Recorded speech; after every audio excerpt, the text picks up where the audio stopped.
Welcome you all. अभी देखेंगे इस सेशन में कि आप सिविल सर्विसेज की तैयारी आप कैसे स्टार्ट करें, how to start preparing for the civil services exam, UPSC, state services और the equivalent exams. Why this session, इसकी ज़रूरत क्या पड़ी? Every year lakhs of student take UPSC exam or state services, but very few of them succeed. लाखों students प्रति वर्ष civils की परीक्षा देते हैं और उसमें कुछ ही सफल हो पाते हैं। एक रीज़न तो यह है कि number of vacancies whether UPSC और the state services is limited. फिर भी उस लिमिटेड वैकेंसीज में आपका क्यों नहीं हो, आप क्वालिफाई करें, इस बात को ध्यान में रखा गया। और ये भी आप देखते हैं कि even the university toppers fail to crack civils exam and the candidates of pretty average academic performance qualify for civil services। Topper भी नहीं कर पाते हैं और औसत मेधा के स्टूडेंट्स भी कर पाते हैं। ये सोचने की बात है और इसलिए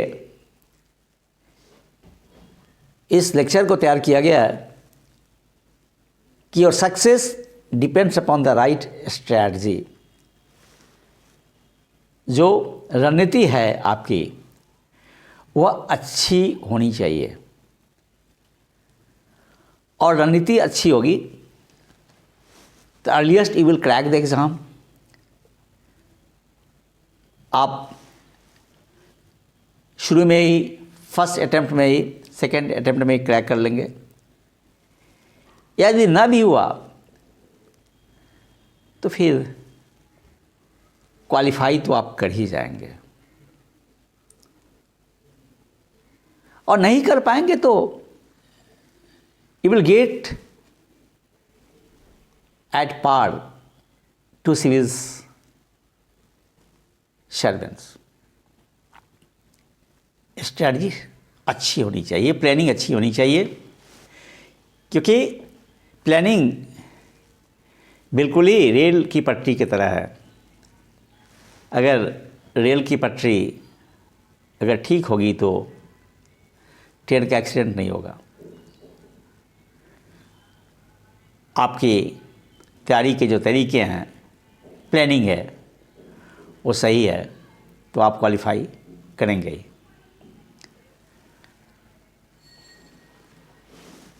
अब एक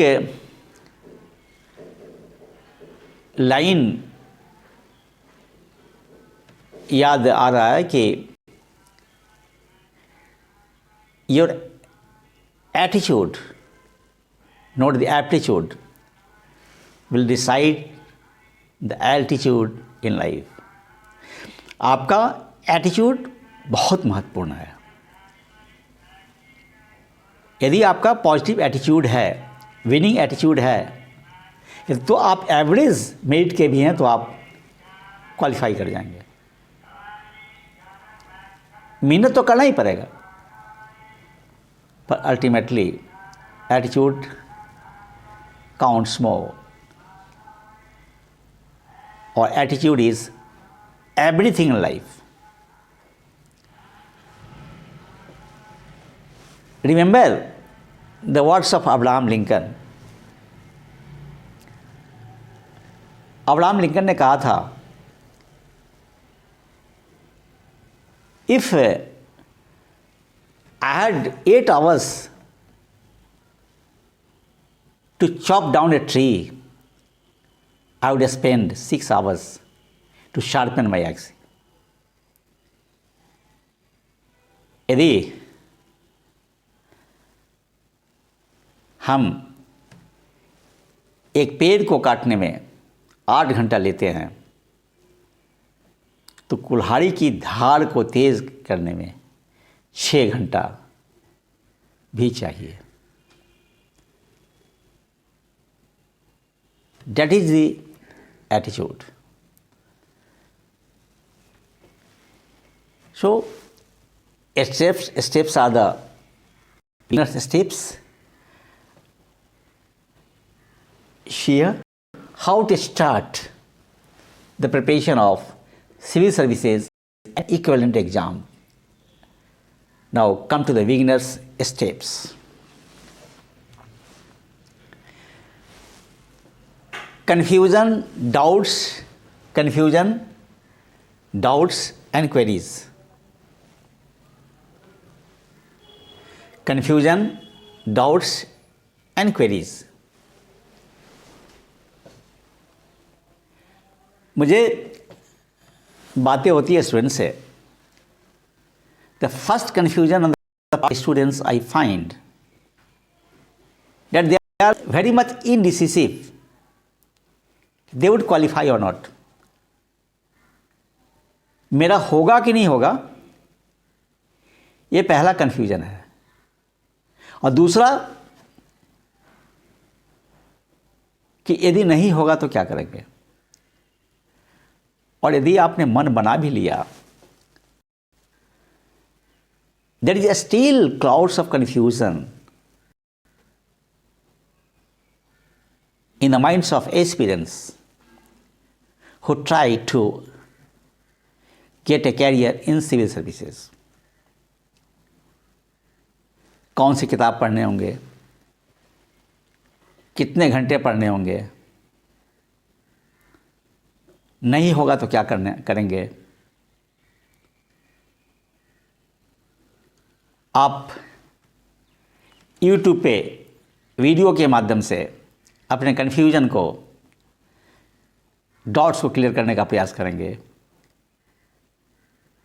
टॉपर्स के इंटरव्यू को पढ़ेंगे, फिर जो तैयारी कर रहे हैं उनसे आप बात करेंगे. To my mind, don't waste time. समय ना बर्बाद करें, मन को बनाएं. Yes, I can do it. यह कर सकता हूँ, because others have done it. कि दूसरे ने किया, मैं कर सकता हूँ. Yes, I will do it. अगर ये मन बन जाता है आपका, और जब मन बनाते हो तो अपने मन के साथ ये बात भी होनी चाहिए, नेवर टू गिव अप. छोड़ेंगे नहीं. I will fight even with the last attempt. और ऑनेस्टी एंड डेडिकेशन के साथ इसे हम करेंगे.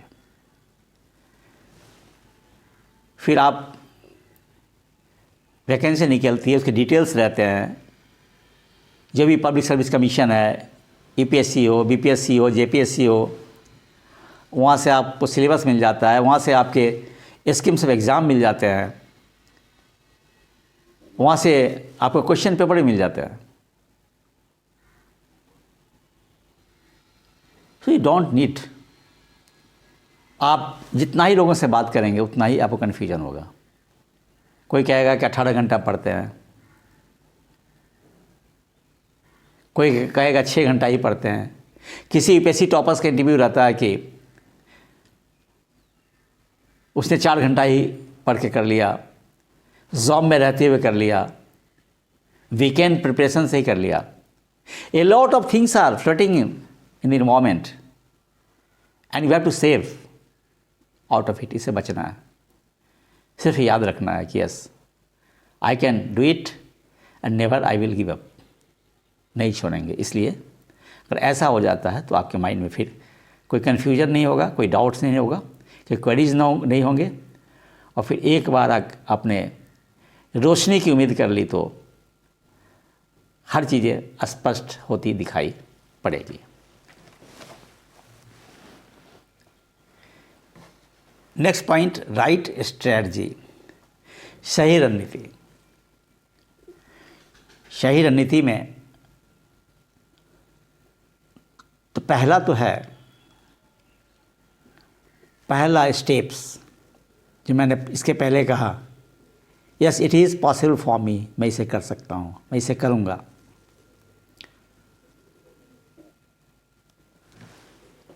इसे छोड़ूंगा नहीं। और जब ये बनता है फिर आप राइट बुक्स का चयन करेंगे, फिर आप नंबर ऑफ आवर्स को तय करेंगे, कितने घंटे हम पढ़ेंगे, और फिर प्रीवियस क्वेश्चंस, पीटी मेंस,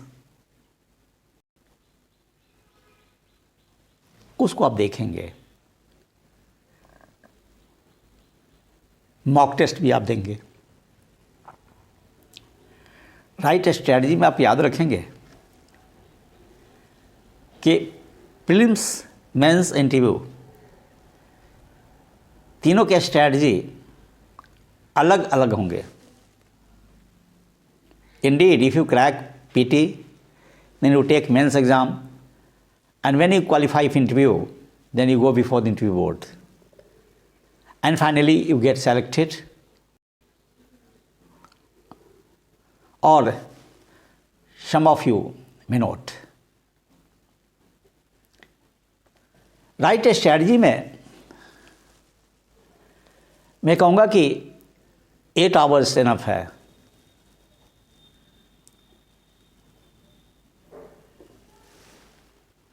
फिर कुछ एनसीईआरटी बुक्स हैं, फिर आप कुछ टेक्स्ट बुक को ले लें, पर एनसीईआरटी बुक्स आपको बेस जरूर दे देगा। कुछ मैगजीन से योजना, कुरुक्षेत्र, या कोई आप मंथली मैगजीन ले लें, कोई newspaper. Normally students prefer to read the news, the Hindu, the Indian express.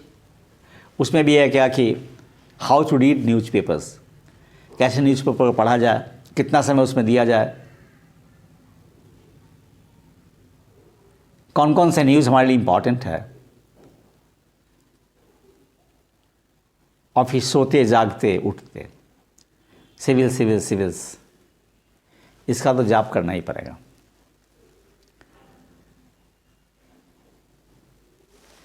अब आपको न्यूज़पेपर की ही बात है, क्योंकि आपको भारत को जानना ही पड़ेगा ना। You have to know India, simply Indian civil services, then you have to know India. Bharat को जानना होगा, population of the country, needs of the population, progress of the population.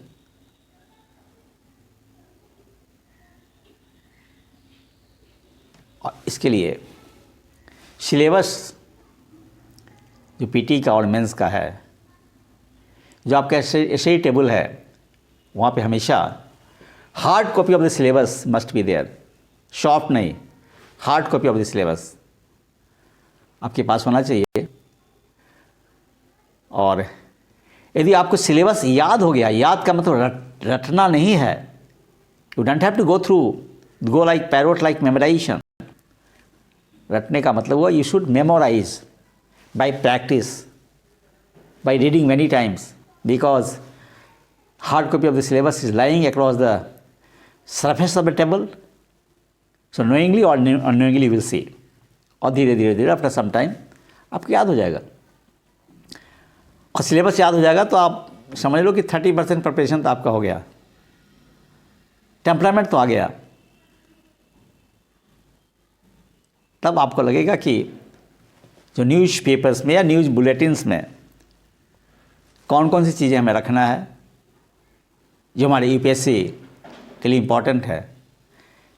Otherwise क्या है, अगर सिलेबस पता आपको नहीं है, सिलेबस आपको याद नहीं है, तब तो क्या every time you shall continue wondering, भटकते रहेंगे क्या पढ़ना नहीं पढ़ना है। फिर कई लोगों से आप पूछेंगे। तो राइट स्ट्रेटजी में याद रखें previous year questions, PT mains, hard copy. To remember the syllabus, to read out the newspapers very carefully, to avoid the things not in the interest of your exam, उसको छोड़ देना है. और फिर एक स्पीड आप में आ जाएगा. पीटी में आपको क्लैरिटी चाहिए, एकदम स्पष्ट होना होगा. जो आप पढ़ते हैं, facts must be clear. You should have a proper understanding. काफ़ी समझ होनी चाहिए जो आप पढ़ रहे हैं पीटी के लिए, ताकि आप एग्ज़ाम हॉल में समय से आप राइट रिस्पॉन्स ले सके, कोई कन्फ्यूजन नहीं हो. और if you need any intelligent guess particular in PT exam, तो वहाँ पे आप इंटेलिजेंट गेस कर सके.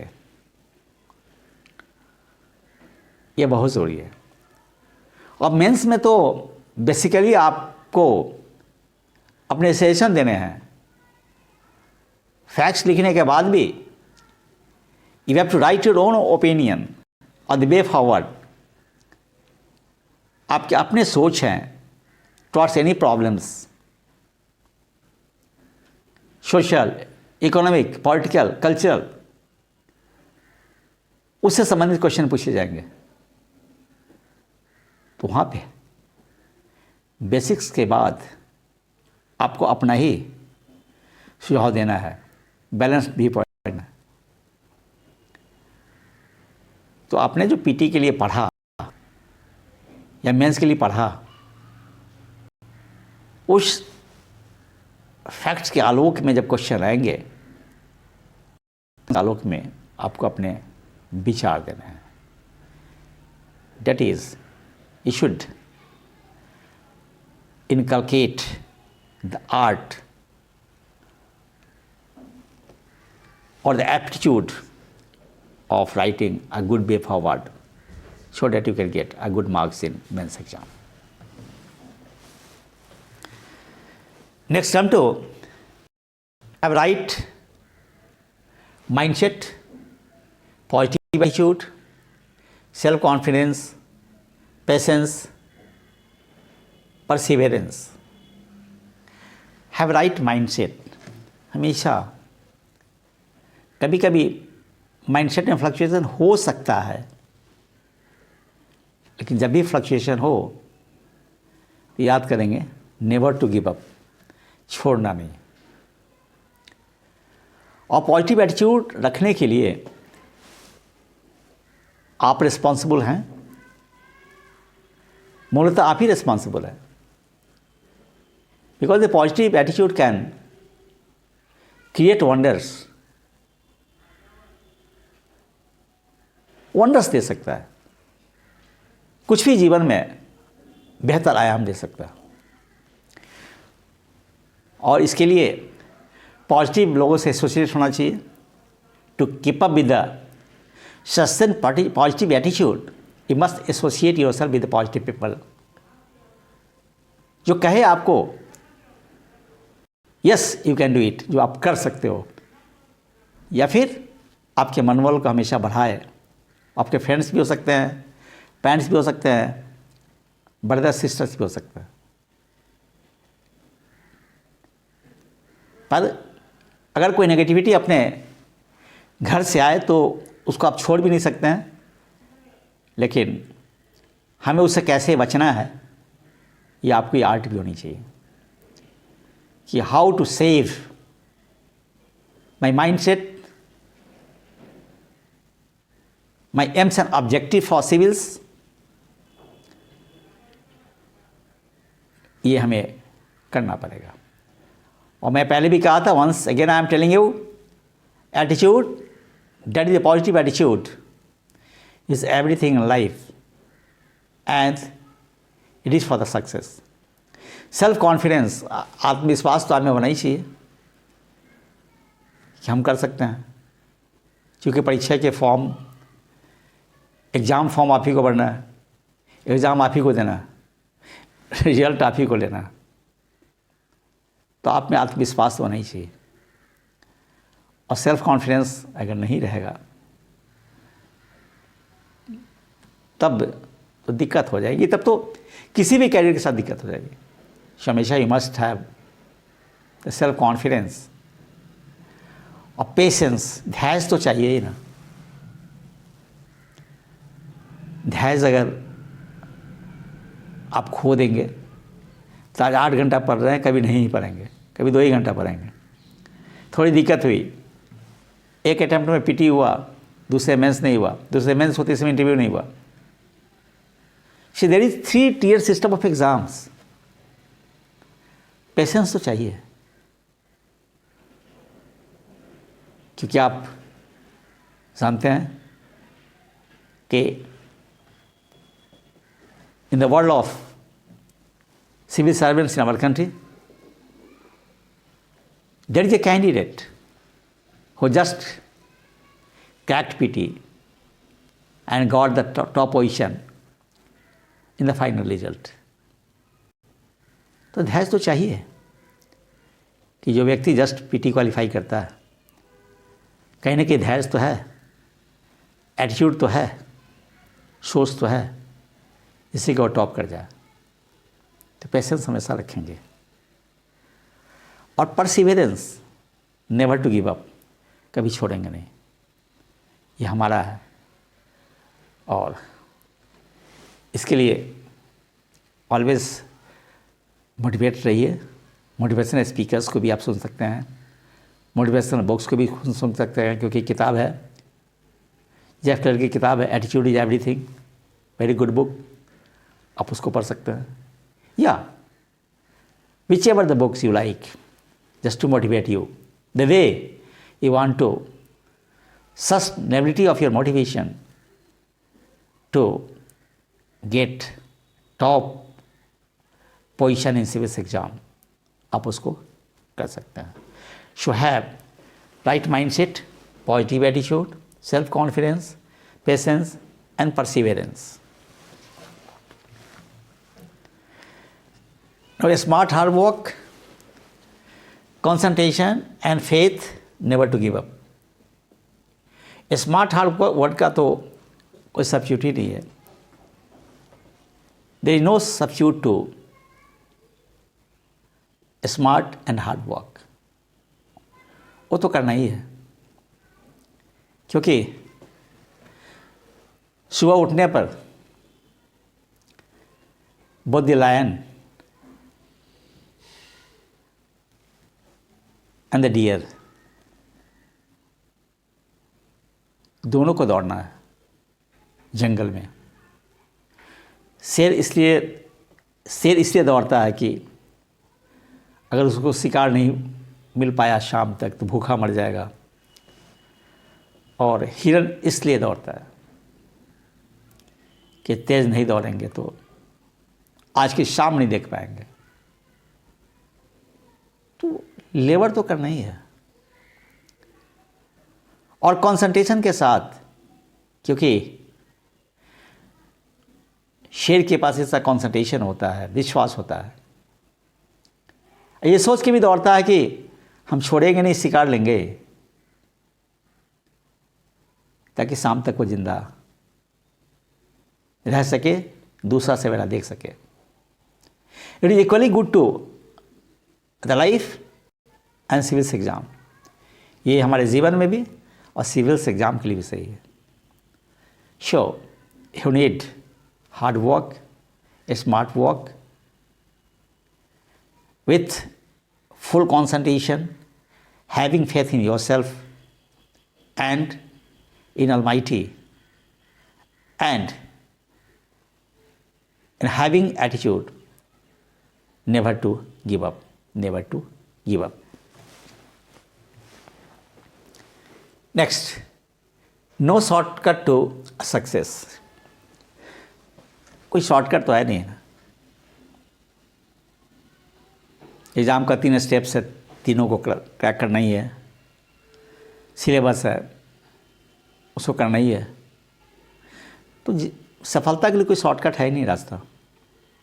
शॉर्टकट में या तो सफलता मिलेगी नहीं, या फिर लकली यू गेट सक्सीड, तो कहीं ना कहीं एक्सीडेंट हो जाएगा। इसलिए जिसके पहले ही मैंने कहा, कॉन्संट्रेशन से, विश्वास से, इस प्रवृत्ति से कि हम छोड़ेंगे नहीं, आपको मेहनत जारी रखनी पड़ेगी और जितना वक्त लग जाए उसके लिए तैयार रहना होगा। मैंने कहा भी कि lion and deer both have to run, क्योंकि दोनों को सवेरा देखना है, एक को बचना है, दूसरे को पकड़ना है। So you have to walk with the speed of light. कहते हैं ना कि प्रकाश के वेग से कोई चीज़ नहीं चल सकता। True, according to the principle of Einstein, special theory of relativity, no object can move with the velocity exceeding the velocity of light. प्रकाश के वेग से अधिक वेग से नहीं चल सकता। प्रकाश का वेग कितना? 3 × 10⁸ मीटर पर सेकेंड। फिर भी एक आइडिया तो रखना पड़ेगा, एक टारगेट तो रखना पड़ेगा। So you must walk near the speed of light.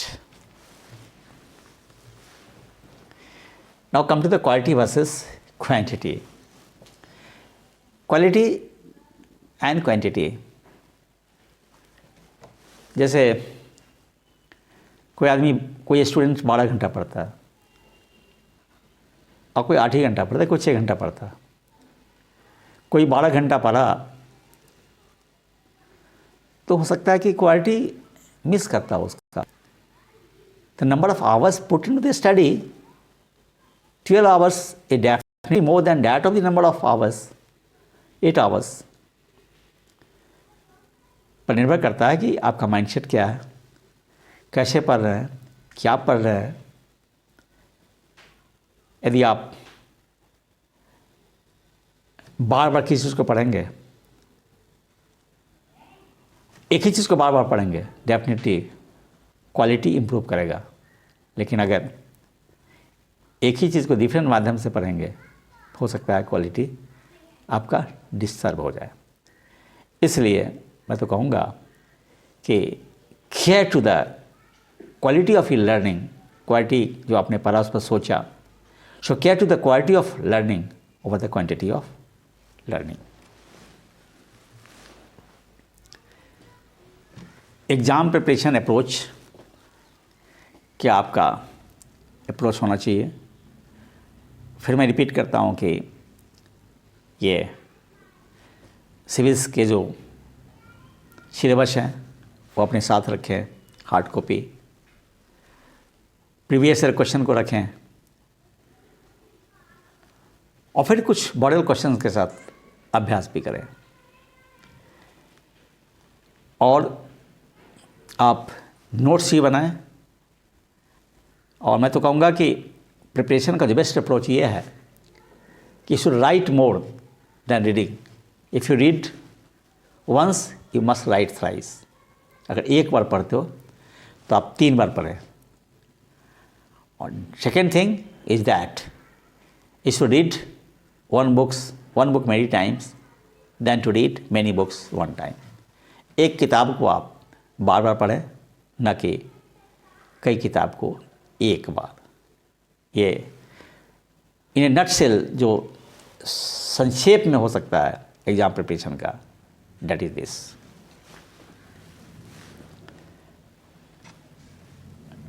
ये मैं पीछे का जो अप्रोच थे, एग्ज़ाम के अप्रोच थे, ये जो आपने देखा एग्ज़ाम प्रिपरेशन अप्रोच, इसी का यहाँ पे डिटेल्स है।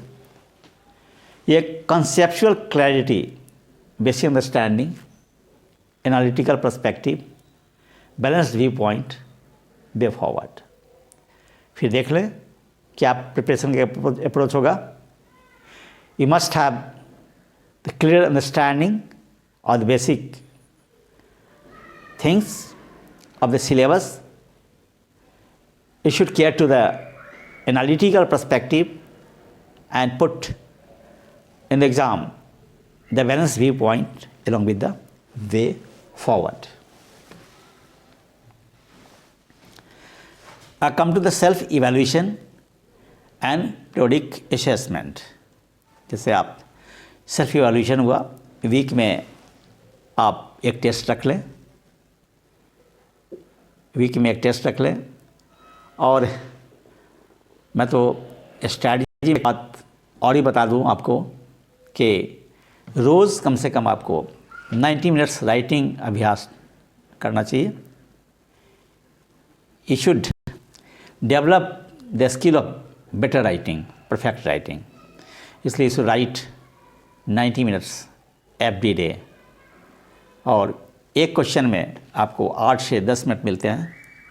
उसी अकॉर्डिंगली आप क्वेश्चंस को प्रीवियस ईयर से भी ले सकते हैं, ये स्टैटिक पार्ट है, सिलेबस से भी ले सकते हैं, या आप मंथली मैगजीन्स पढ़ते हो या न्यूज़पेपर्स में कुछ आया तो हिंदू में,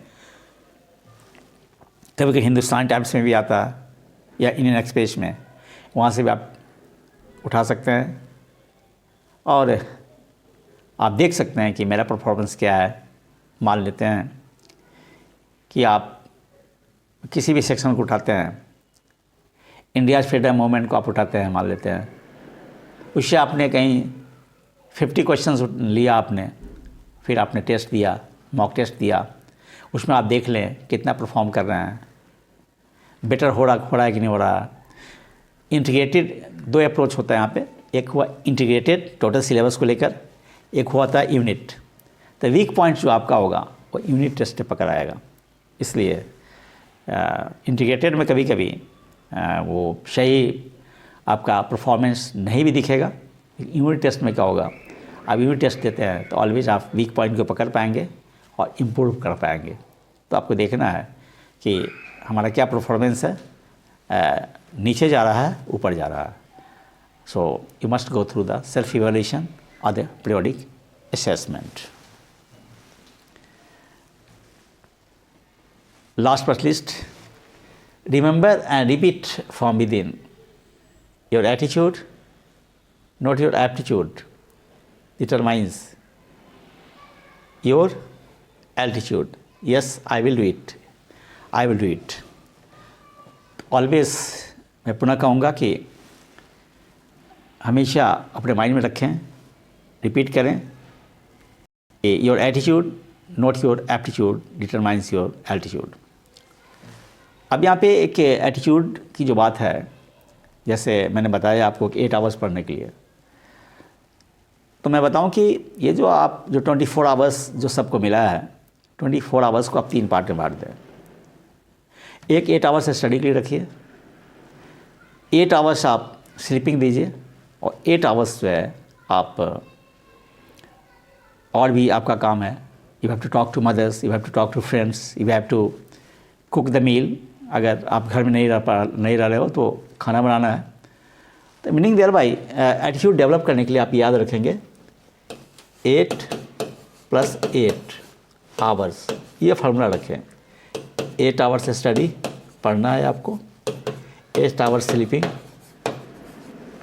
और 8 आवर्स आपका जो अपने बहुत सारे काम है, लेकिन 8 आवर्स 2 पार्ट में स्प्लिट कर दें, 4 + 4. तो 4 घंटा जो आपका जो डेली रूटीन है उसमें आपको चाहिए. स्नान करना है, खाना खाना है, और भी बहुत सारे काम हो सकते हैं, उसको कीजिए. और 4 घंटे में क्या करें आप कि 4 आवर्स जो बचता है उसमें you should keep yourself motivating. Indoor games खेल सकते हैं, जर्नल राइटिंग कर सकते हैं, कुछ लिख सकते हैं. उस तरीके से आप फिर डांस कर सकते हैं, सिंग कर सकते हैं. So these are the ways, क्योंकि वो जो ये 4 आवर्स होगा जो आपको बचा है 4 आवर्स, वही डिसाइड करेगा आपको 8 आवर्स स्टडी को. अगर ये 4 आवर्स आपका अच्छा रहेगा तो 8 आवर्स जो स्टडी होगा वह आपका स्मार्ट होगा, नहीं तो 8 आवर्स सिर्फ नंबर में रह जाएगा. मैं कहूँगा कि develop the right kind of attitude, right mindset. You must go through 8 + 8 + 8 hours formula every day to crack the exam. say, yes, I will do it. Yes, I will do it. Thank you.